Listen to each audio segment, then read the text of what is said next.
Hi, welcome back to my channel. Antoinette from Antoinette Intuitive Tarot and Jewellery. I'm just going to do a quick flip through of the paradoxical blue Trianti Della Luna by Deviant Moons, or Patrick Valenza, as many people refer to him. As you can see, his name's at the top of the box. So I was very lucky to score this deck second hand, actually, despite the fact that it was only released just before Christmas. So that's a quick look around the box. As you can see, it's actually a really big deck. It's chunky. There's this side, yeah, so it's 115 cards in total. This is the one with all the extras and the Beasts expansion pack inside, for those who are curious as to what the difference is. I can't comment on the previous blues that have been released, but this is the one that I own. So without much further ado, here's a quick glimpse at what comes within. So you get your normal spare card. And then I've spread it out. So I have my extras. So these are all the extras that came inside the deck. I have the 10 Oracle cards, the Bacchus cards, the Beasts pack, extender pack, and the deck itself, standard deck. So if we start by taking a look maybe through these. So these are the Oracles. And as I said, you get 10 of them. Right, so you have to excuse me. I'm referring to my notes on the side here while I do this, because I haven't worked with all of these. So this is the winged one. She is the sea goddess, the lioness, the flutist. Then we have the interloper, the jester, the maiden, the doppelganger,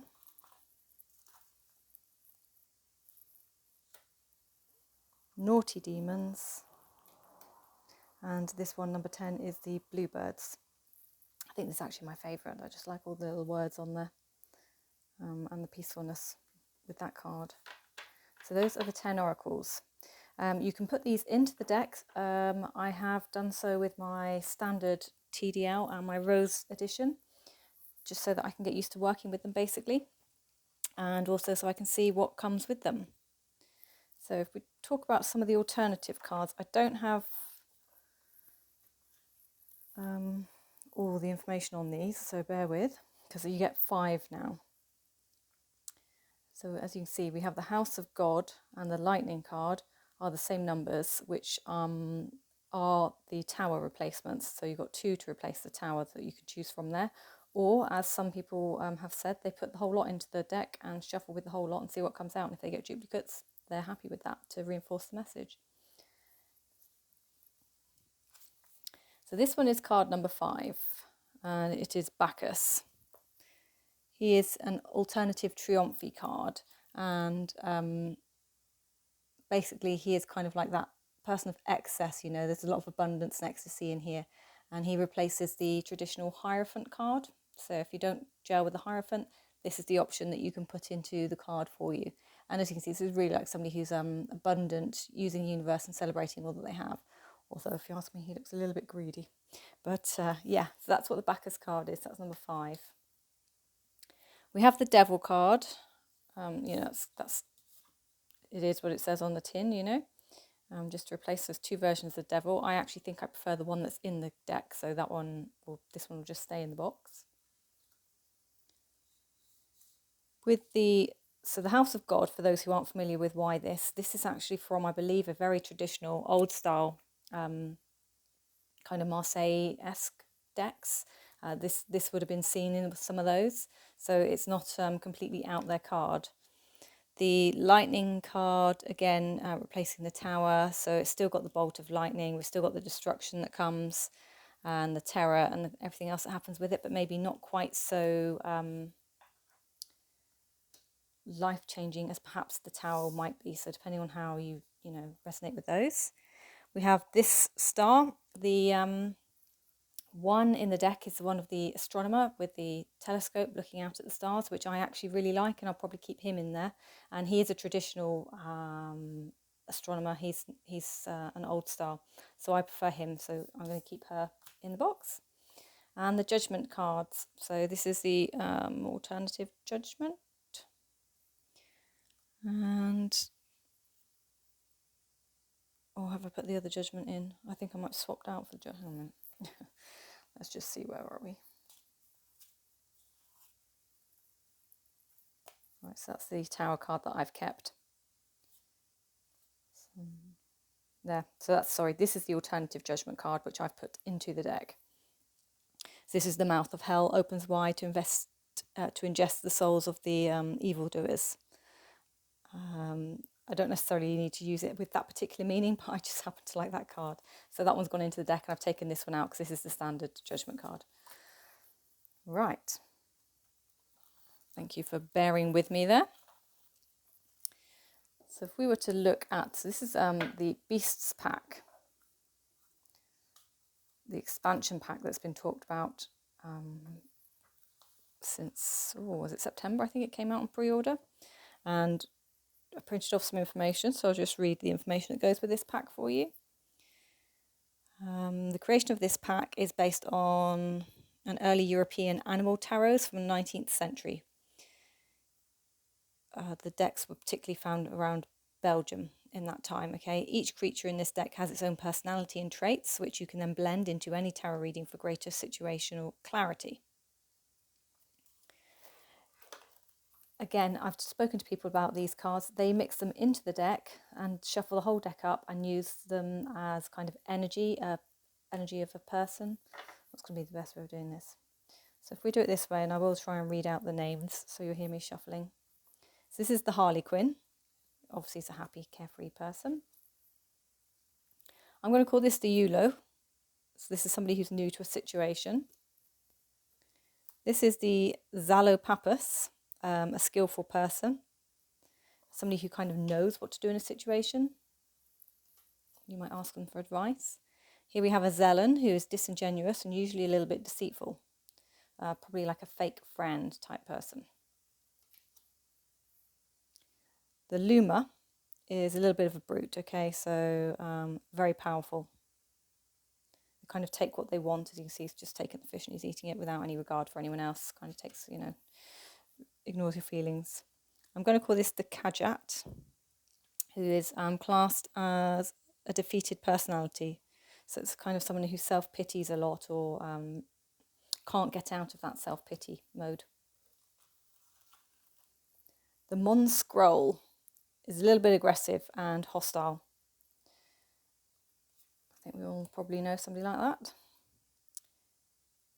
I'm going to call this the Aurelius, a very bold and adventurous person, somebody who courageously seeks their fortune. This is the Viscon Virus.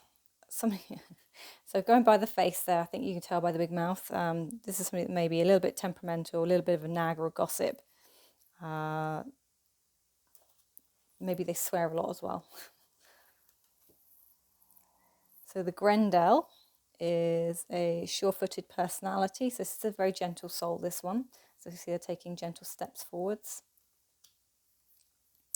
The Mimosa is somebody who is a caring provider.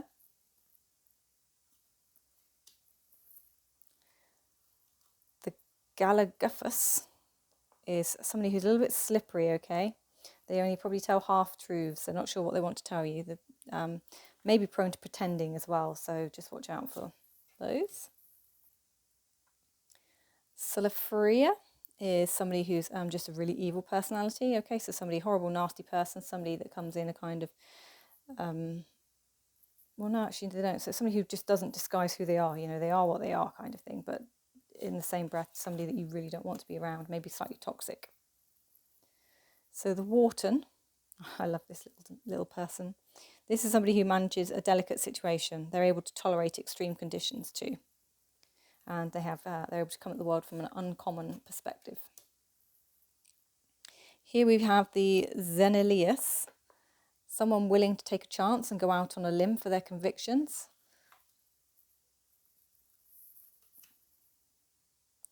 Right, what does this say? We're calling this one the Florisopod. fluorosopod maybe. So a hybrid, enveloped, an evolved personality arising from diverse influences, being unique in the kingdom of the mundane. Yep, definitely unique flower. The Cordacovian is, this one just says it's kind of a vulgar person, you know, no manners, slightly slovenly behaviours, shamelessly lazy. Perhaps a bit sloth-like maybe. The Pontassacus. Somebody who leaves their comfort zone and enters new territory. So somebody who likes to go out and explore, I suppose. Zari Canis. Innocent but maturing person, knowing where you are headed in life. Somebody with, quite sure, definitely sure-footed, aren't they? And very confident, looking at the body language. The Labiac.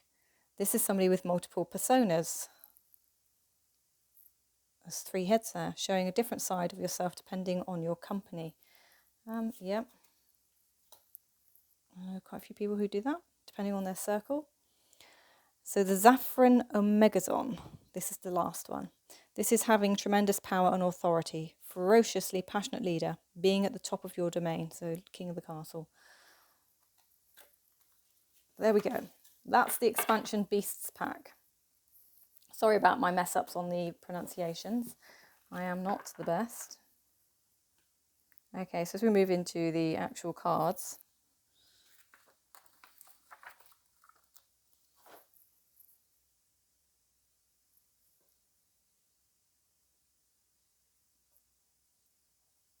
The Fool, Magician, High Priestess, the Empress, the Emperor. There's the Hierophant, so you can have the Bacchus card in place of him. Lovers.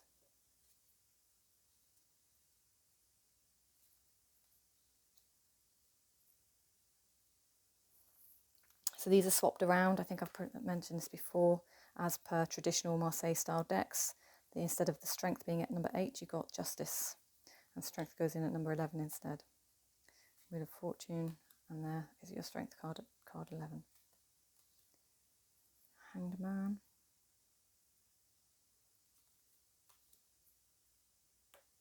Card that has no name. Temperance.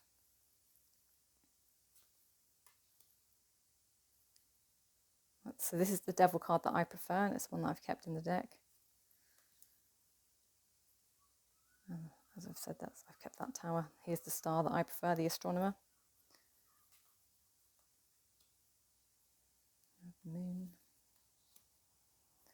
Sun with the twins on it. Judgment that made it into the deck. World card. I love world cards in these decks actually. And the Swords.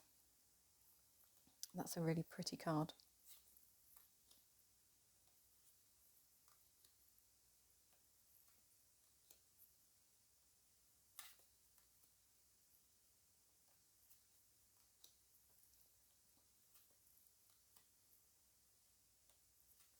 Just slight embellishments within the cards, so just to make them pop out a bit more. 10 page. Knight, trampling over all in the way. There's our Queen.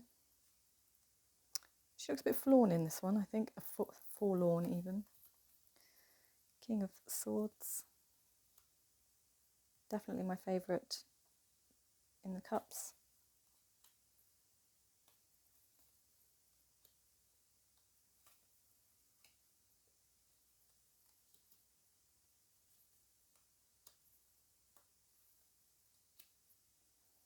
Interesting fact I think I discovered recently is that these cards are all hand drawn. They look like they may be computer generated because they're so symmetrical, but they're not. I believe they were actually sketched by hand.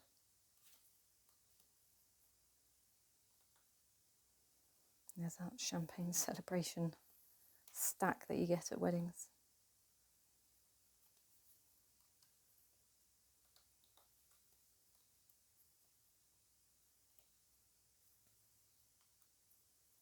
Cheers. So the wands.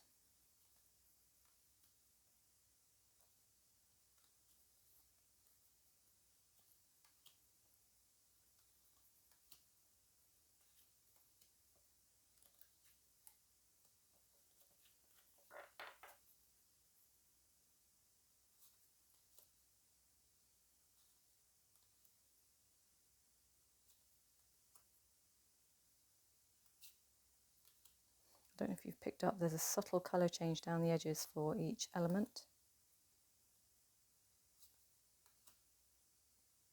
Queen of Wands, King of Wands. So you see it's changed from kind of reddy pink to green for the queens.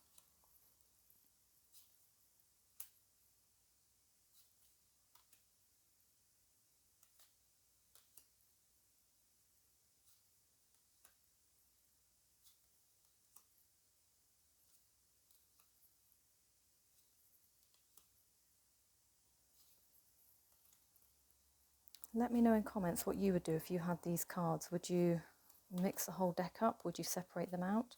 Would you use them as separate elements for a reading perhaps? Would you use the beasts separate to the deck and again the oracles separate as a daily oracle pull?